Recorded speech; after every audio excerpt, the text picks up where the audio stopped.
Jalan berlenggak, aduh sungguh senang menurut suara irama gambang. Sambil menyanyi, jongkok berdiri semua orang. Aduh, sungguh menarik. Mari mereka gambang semarang.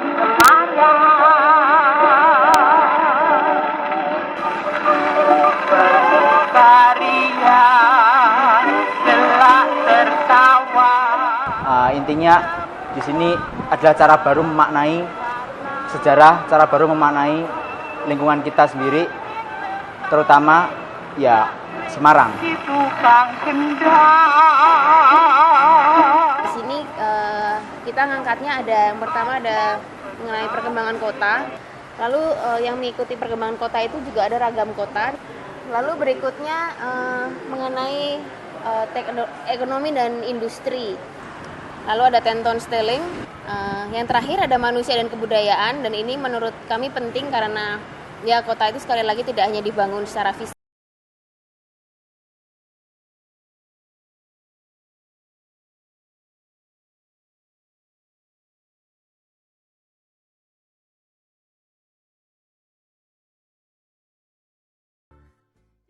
Kenapa kita kepikiran untuk membuat pameran kuno kini nanti?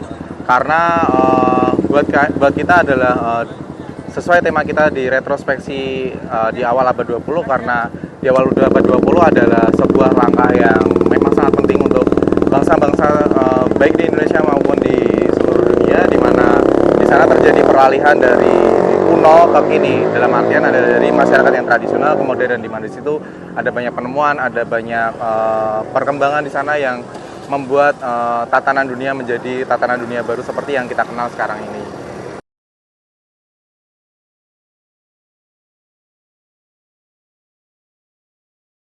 Kreativitas itu bisa dibangun dari apa saja, dengan apa saja, oleh siapa saja gitu. Jawab ya. Ibu ke pasar ngapain?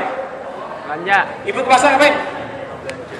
Ibu ke pasar ngapain? Tuh kan, kebanyakan pada ibu ke pasar ngapain? Belanja. Itu mahasiswa saya juga gitu. Ibu ke pasar ngapain? Belanja. Ibu ke pasar ngapain? 30 mahasiswa semua jawabnya sama. Pertanyaan saya adalah sopo sing dodolan gitu. Itu harus out of the box, ya kan? Namanya orang kreatif ke situ. Wah, kamu harus keluar dari kota, out of the box. Kalau saya malah enggak. Kalau bisa kamu hilangin itu kotaknya. Enggak ada kotak. Jadi flat, bener-bener supaya kita open mind. Kreatif itu tidak hanya membuat sesuatu kreatif itu hanya miliknya seniman saja, enggak, atau bisnismen saja, mereka kan kreatif itu enggak, atau akademisi tidak, siapapun bisa, hanya karena pada saat historical kita sejak dari kecil sampai saat ini kemudian sudah dibuatkan tembok yang tinggi dan tebal sehingga kita tidak sadar, dan paling membahayakan adalah yang namanya comfort zone itu.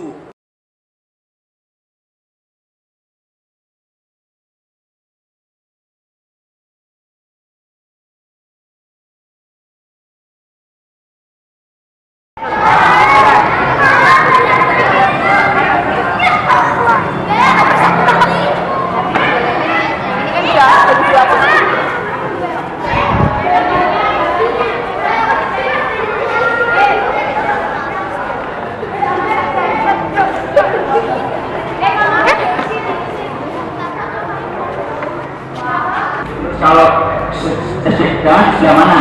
Kira-kira mana? Sini, terus sini, sini. Pintar aku tengah.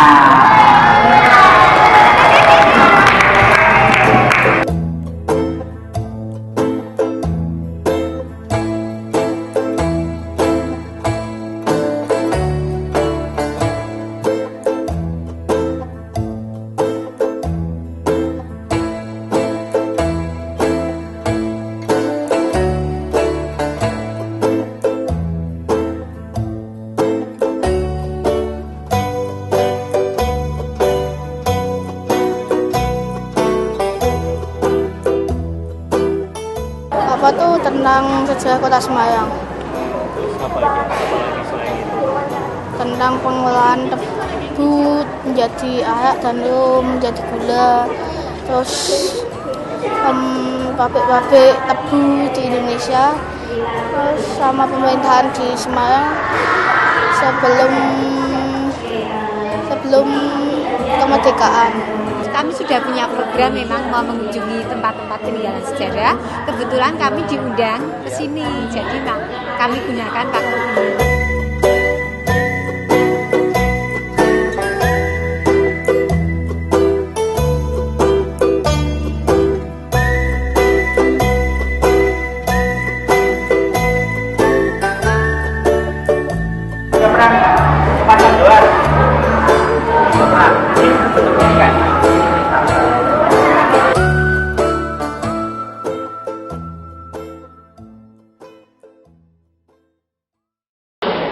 Nah, pemuda atau orang-orang yang berumur 15 sampai 24 tahun itu totalnya ada 43% dari seluruh penduduk dunia.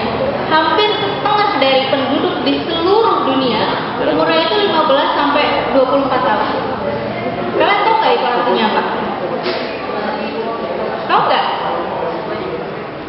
That we are the one who's going to shape the future because it's us. Sebenarnya dunia ini isinya adalah kita semua anak muda-muda ini. Jadi that's why we are matter. Kayak gitu. Itu adalah ini gerakan Nice Movement namanya. Nice Movement itu gerakan-gerakan yang ceruk gitu ya, ceruk yang tidak banyak diambil oleh orang lain. Ketika tidak banyak diambil orang lain, maka ini kesempatan teman-teman Lokwen untuk beraktivitas majunya cepat banget gitu kan. Karena di sejarah ini yang terpenting dari rekonstruksi sejarah, jas merah katanya ya, jangan lupakan sejarah, kita jangan lupakan sejarah. Lah bagaimana Anda sebagai anak muda ini nanti di Lokwen bisa tidak hanya berromantisme masa lalu gitu, romantisme masa lalu saja, tapi juga memiliki bekal untuk anak-anak masa depan.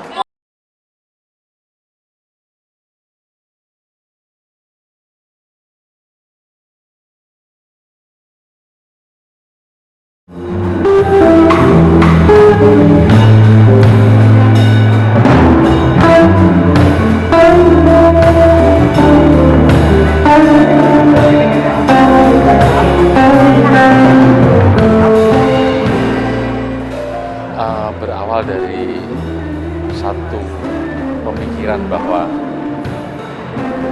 pada saatnya orang akan mengingat kembali pada masa lalu. Itu yang pertama. Dan ketika kita mencoba mengingat masa lalu, tetapi tidak mempersiapkan diri untuk mencari seperti apa masa lalu itu, disitulah titik awal kita mendapatkan satu masalah terhadap satu perkembangan peradaban atau kebudayaan kita sendiri. Nah, pameran kuno kini nanti ini mencoba untuk mengangkat kembali hal-hal penting yang terlupakan pada masa lalu untuk dihadirkan pada masa kini dan mengambil nilai penting daripada masa lalu itu untuk kemudian dijadikan fondasi yang kokoh untuk pembangunan atau untuk mengembangkan kebudayaan di masa depan. Itu kira-kira alasan mengapa ini digelar, walaupun sangat sederhana, tetapi yang paling penting adalah bahwa semua ini dilakukan oleh para kaum muda.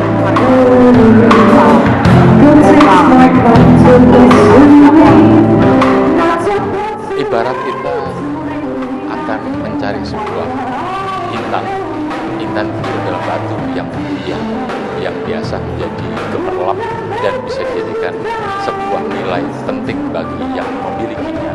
Demikian pula dengan data. Selama kita tidak mau menggali informasi itu sedalam-dalamnya, maka tidak akan pernah mendapatkan intan atau mutiara itu sendiri.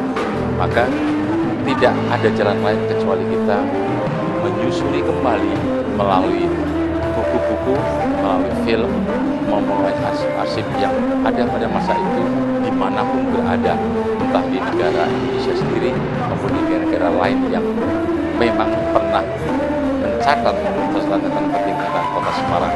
Dan itu saya pikir kita bisa mendapatkan dari seluruh dunia, karena kebetulan nilai-nilai informasi itu sudah cukup untuk disediakan, hanya kita mau melakukannya atau tidak. Saya pikir semua pihak sangat berkepentingan dan semua pihak sangat membantu sehingga pelaksanaan ini bisa terselenggara karena tercukupinya data-data, walaupun masih banyak yang harus kita tampilkan, namun kita akan mulai sesuatu yang paling sederhana hari ini sehingga bisa menginspirasi kaum muda yang lainnya pada masa mendatang untuk menampilkan dan untuk menginformasikan secara lebih luas lagi.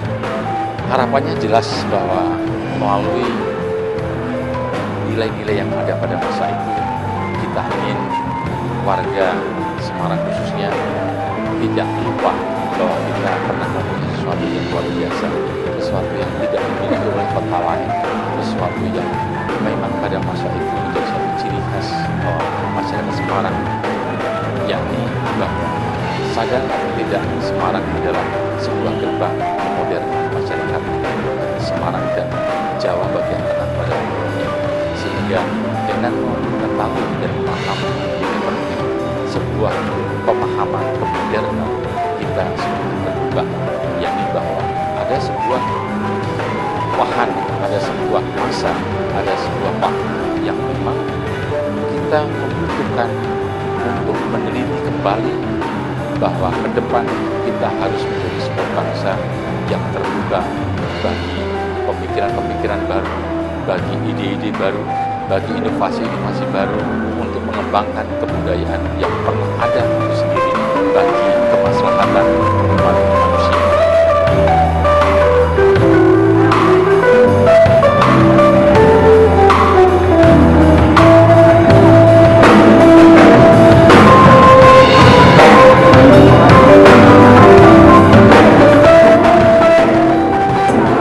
Harusnya kita tuh kaya Semarang itu, semua usaha ini kiri ya Bu. Ini saatnya kita ya. Ya paling nggak kita sekarang bisa punya kebanggaan terhadap kota kita sendiri ya Bu. Iya. Gimana dong Semarang?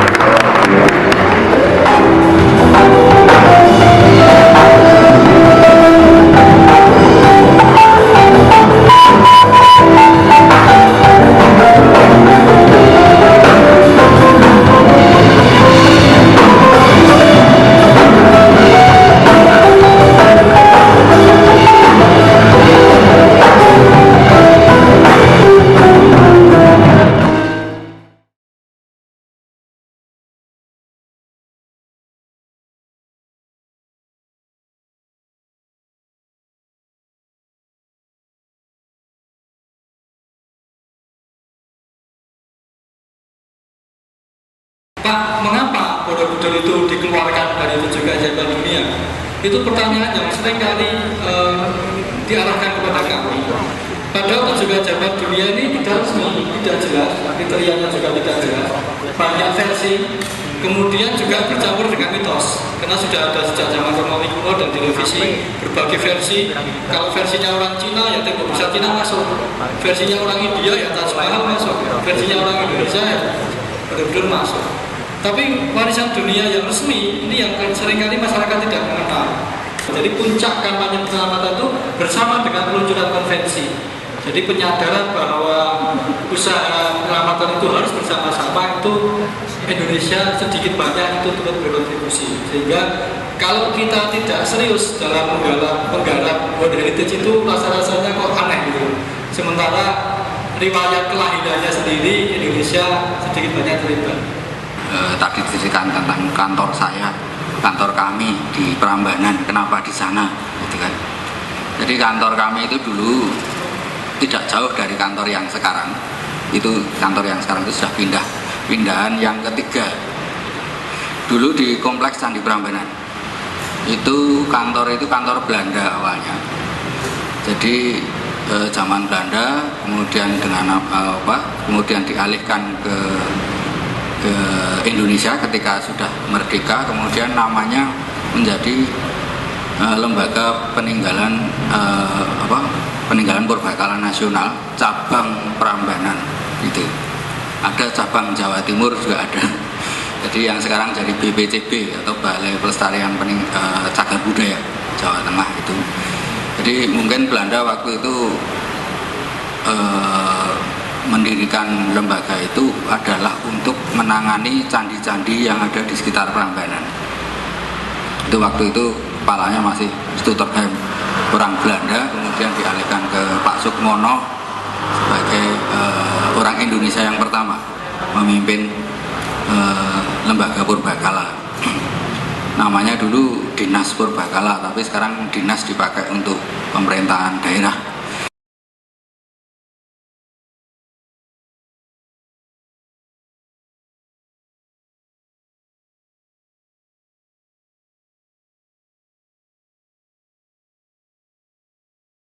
Kuno Kinanti itu sebenarnya sudah dari tahun lalu 2012 konsepnya. Jadi itu tadinya kita ingin menghadirkan suatu bentuk rekreasi yang sifatnya edukatif di Kota Lama terutama.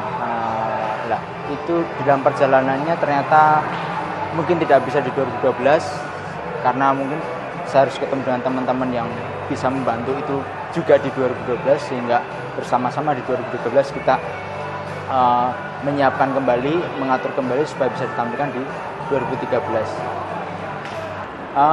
Kalau barang-barangnya pasti bukan milik kita. Kita kebetulan dibantu oleh beberapa kolektor dari Pak Handoko sendiri, kemudian ada Pak Abu yang bantu memberikan, meminjamkan sebagian koleksinya untuk bisa dipresentasikan di sini. Tujuannya hanya untuk membantu memberikan ilustrasi selain dari materi panel, juga bentuk fisik yang bisa dilihat oleh pengunjung. Kira-kira artefaknya di abad 20, mungkin tidak di abad 20, tapi yang bisa terkait dengan tema di tiap panel itu apa. Pameran ini juga didukung oleh berbagai komunitas. Kebetulan banyak teman-teman muda yang bantu kita di sini, dari Lopen terutama sebagai penyelenggara utama, kemudian ada Isaac, ada Jazz Misoringin, ada Akademi Berbagi, ada Orat-Oret, ada Oase, dan perusahaan Solo, dan masih banyak lagi.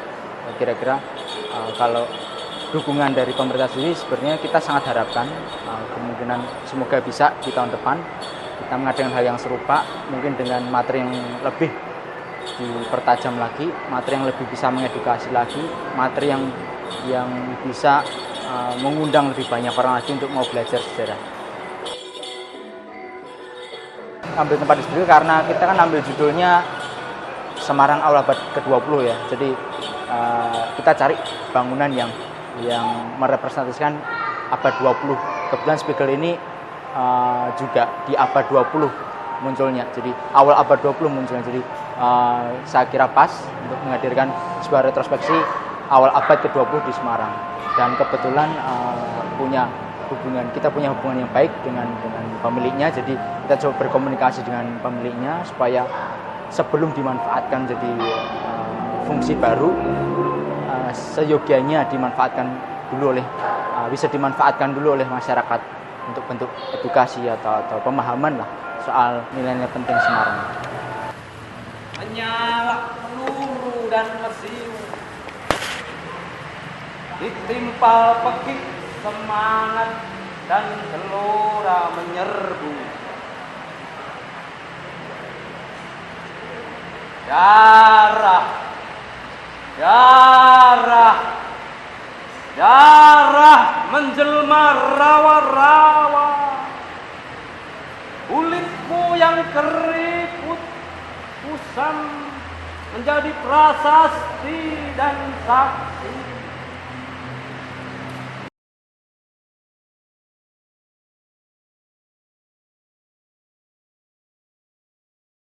Karena karakteristik dari kota Semarang itu bukan kota budaya Jawa, bukan.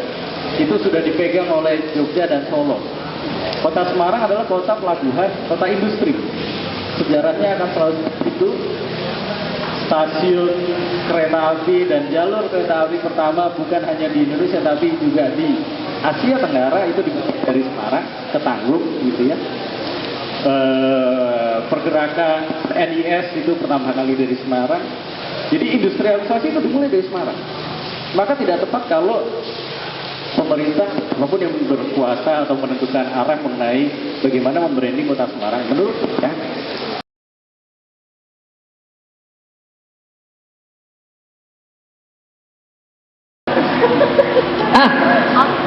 Free sex katanya meningkat di Semarang, tapi saya juga nggak percaya.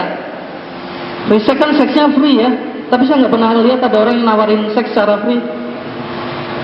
Misalnya dia keliling gitu, ya yang seks. Seksnya kakak.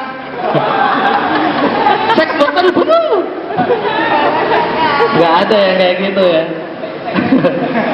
Tapi saya jelas-jelas juga sering melihat bahwa banyak yang menjajakan diri secara terang-terangan sekarang. Mereka pasang iklan. Iklannya buat menghindari pajak, mereka seringnya pasang di depan rumah orang yang kosong. Biasanya di situ ada iklannya. Tertulis, disewakan Dewi, terus sama nomor telepon. Itu kan terang-terangan banget ya. Sering lihat, malah ada yang berjual Cinta nomor sekian. Nah, ini adalah beberapa, saya akan memaparkan 4 lokasi yang menurut saya dari kegiatan Belusukan Semarang itu yang paling menarik ya gitu. Ini kita mulai dari Benteng Willem 1, bisa dilihat ini fotonya di pertengahan tahun 30-an. Itu Benteng Willem masih begini keadaannya, bagus. Ini adalah salah satu benteng pertahanan terkuat di Pulau Jawa, di mana dibangun setelah pemberontakan Pangeran Diponegoro, setelah Perang Jawa. Dan di benteng ini juga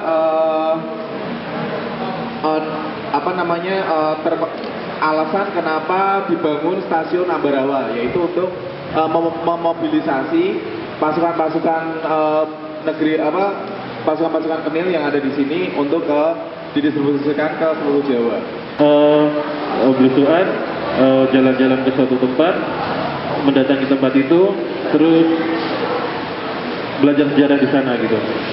Kalau dari kami biasanya sebelum mendatangi itu survei, kita tanya kebiasaan warga di situ sekarang apa, kebiasaan warga itu zaman dahulu apa. Jadi sewaktu kegiatan kita mencoba mereka ulang itu lagi. Assalamualaikum. Salam. Cek. Dengar suara saya enggak? Dengar. Hah? Cek. Bentar Mas. Cek.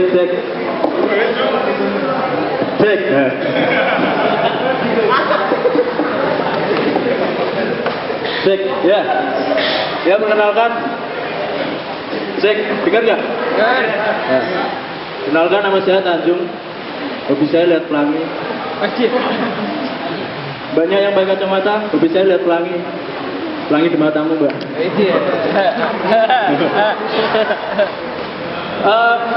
Selamat datang di Semarang ya, buat teman-teman Solo. Saya adalah pemuda Semarang. Ibu saya asli Semarang, ayah saya asli Semarang, dan saya kelahiran Semarang. Saking cintanya sama Semarang, saya kalau kencing keluarnya combian. Jadi di sini ada yang suka minum combian? Berarti kalian minum kencing saya. Ngomongin Semarang, saya kalau lihat cewek zaman sekarang itu kayak Semarang. Kadang nyeremin, kayak Lawang Sewu. Kadang nyenengin dan bikin basah, kayak Water Blaster.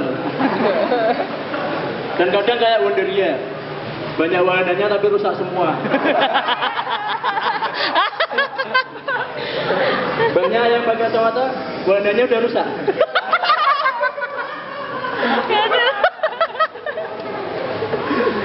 Cek, Mbak, mau saya rusak ya? Belusukan Solo sejauh ini lebih belajar mengenai tentang Keraton Kasunanan, Mangkunegara dan sejarah kota Solo, sedangkan Lopen sangat luas gitu. Dalam artian mereka belajar mengenai pabrik gula, mengenai abad ke-20, jadi memang sangat luas, tidak umum seperti kami gitu. Kami sangat khusus ke suatu kampung, suatu daerah. Kalau di Lopen mungkin sangat luas gitu, lebih luas gitu. Tapi hal itu membuat Belusukan Solo lebih mempunyai ciri dan ciri khas sendiri. Kalau Lopen menurut saya harusnya lebih dikembangkan untuk lebih memiliki ciri lagi gitu. Memiliki ciri lagi, tidak hanya sekedar jalan-jalan, tapi harus ada sesuatu yang membuat suatu pengalaman experience dari peserta itu lebih kerasa lagi kayak gitu sih.